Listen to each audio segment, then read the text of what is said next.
Mari dengar medley raya dari Dato' Siti Nurhaliza. Kuduskanlah kemaafan, tuluskanlah keampunan. Di hari mulia ini sucikan diri. Di langit dan di bumi nur ilahi menerangi insani. Syukurlah, laungkanlah zikir rindu pada Yang Esa. Hiasi diri indah, riangkan hati gundah, bersihkan jiwa. Sesuci lebaran agar sempurna amalan, berdoalah insan di pagi raya, moga-moga terampun dosa. Mari adik, mari abang, mari kita beraya bersama. Orang jam janganlah bang, jangan kita lupakan. Sila adik, sila abang, sila selera jamu, selera lemang, ketupat dan rendang, semua ada. Miskin, kaya, tua, muda, bermaafan.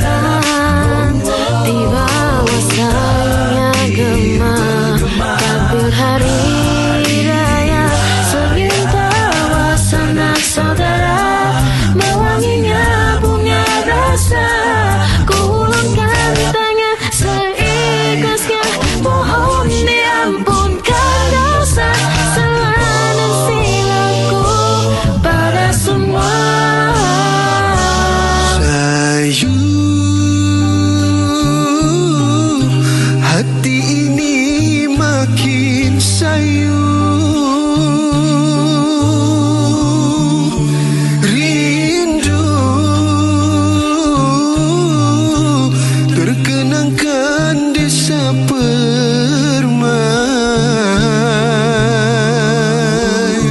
Wajah ayah bunda bermain di mata, mengajakku pulang ke desa di hari bahagia, hari raya. Mari puji-puji kepada Tuhan, titis kasih-Nya melimpah seluruh alam.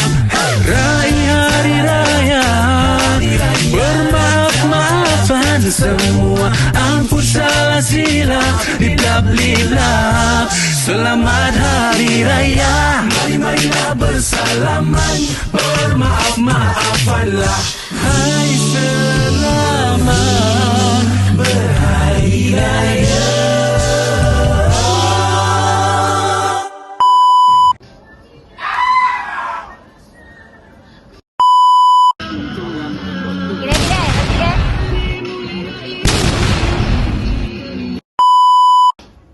Ready?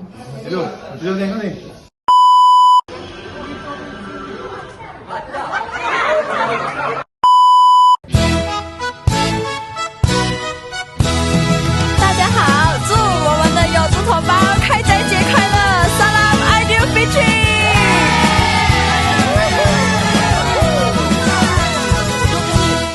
Indahnya oh suasana sambut hari lebaran.